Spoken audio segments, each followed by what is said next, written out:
The moment Sarah Morrison realized she'd been invisible her entire life, she was standing in the frozen food aisle of a grocery store at 2 in the morning, crying into a pint of ice cream she couldn't afford.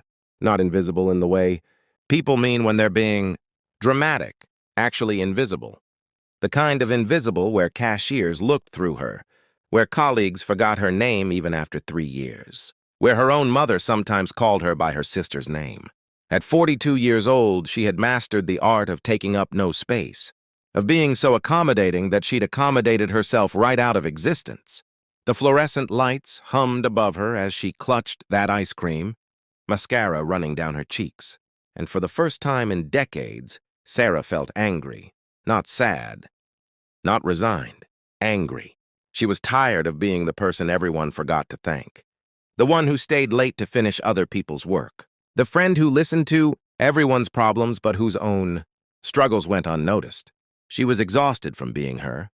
She bought the ice cream with the last $7 in her checking account and walked home through the empty streets of Portland, Maine, where November wind cut through her thin jacket like it had a personal vendetta.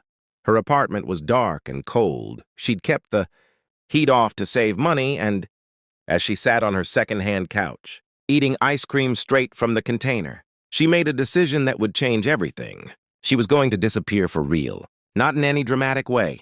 She'd simply stop showing up, stop accommodating, stop being the person everyone depended on but nobody actually saw. She wanted to know if anyone would notice, if anyone would care.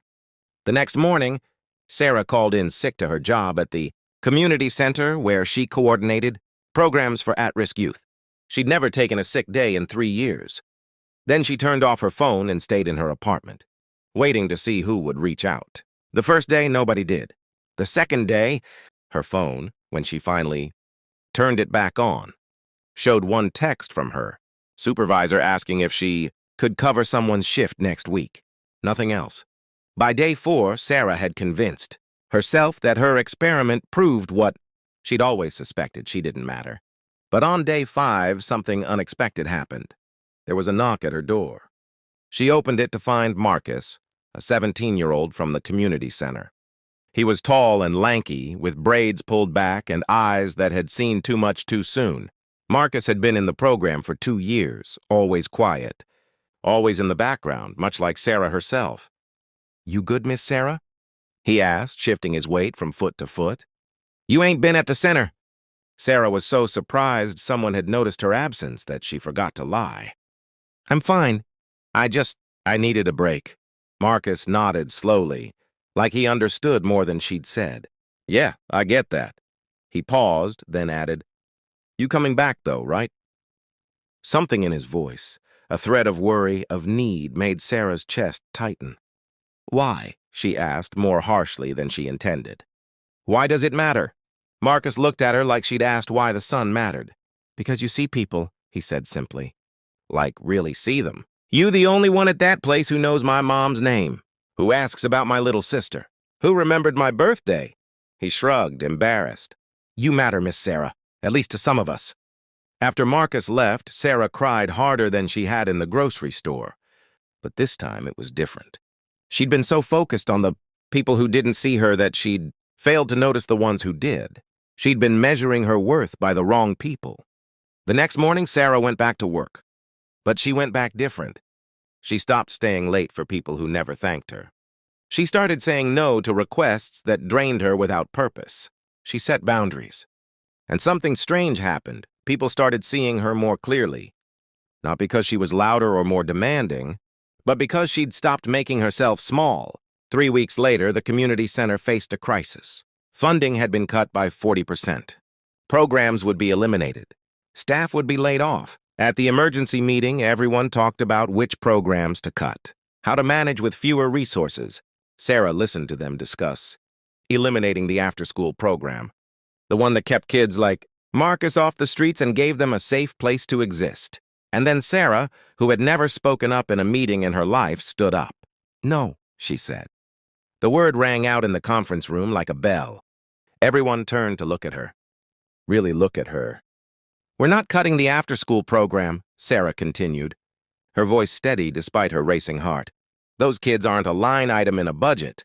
They're Marcus, who comes to the center because it's safer than his neighborhood. They're Jasmine, who stays late because the center is quieter than her overcrowded home, and she can actually do homework here. They're Diego, who eats dinner with us every Tuesday because otherwise he wouldn't eat dinner at all. She pulled out a folder she'd prepared, one she'd worked on every night that week, fueled by something she'd forgotten she possessed, purpose. I've put together a fundraising plan, grant applications, a community campaign, corporate sponsorships. If you give me 60 days, I'll raise the money we need to keep every program running. Her supervisor, Janet, stared at her. Sarah, that's a massive undertaking. We're talking about raising nearly $200,000. I know, Sarah said. And I'm going to do it. The room was silent. Then Janet said, Okay, 60 days. Let's see what you can do. What Sarah did in those 60 days became local legend. She organized a community talent show that raised $15,000. She wrote grant proposals at midnight and submitted them at dawn. She knocked on the doors of local businesses and told them stories, real stories about real kids whose lives had been changed by the community center. She called in every favor, reached out to every contact, and discovered that when you're fighting for something bigger than yourself, you become impossible to ignore. She also discovered she wasn't fighting alone. Marcus organized a youth fundraising committee. Parents volunteered. Former program participants, now adults, came back to help. The invisible people, the ones society overlooked, rallied together. On day 58, Sarah stood in front of the community center with Janet, reviewing the numbers. They'd raised $187,000. They were close, but not close enough. Sarah felt the familiar weight of failure settling on her shoulders. Then a news van pulled up. A reporter got out, followed by a camera operator. Are you Sarah Morrison? The reporter asked. Sarah nodded, confused. We heard about what you're doing here, about how you're fighting to save this place. We'd like to do a story on you in the center. The segment aired that night. By morning, the community center's donation page had crashed from traffic. By noon, they'd exceeded their fundraising goal. By the end of the week, they had enough money to fund programs for the next 2 years. At the celebration, Marcus found Sarah standing outside, looking up at the stars. You did it, Miss Sarah, he said. Sarah shook her head. We did it. All of us. Nah, Marcus said with a grin.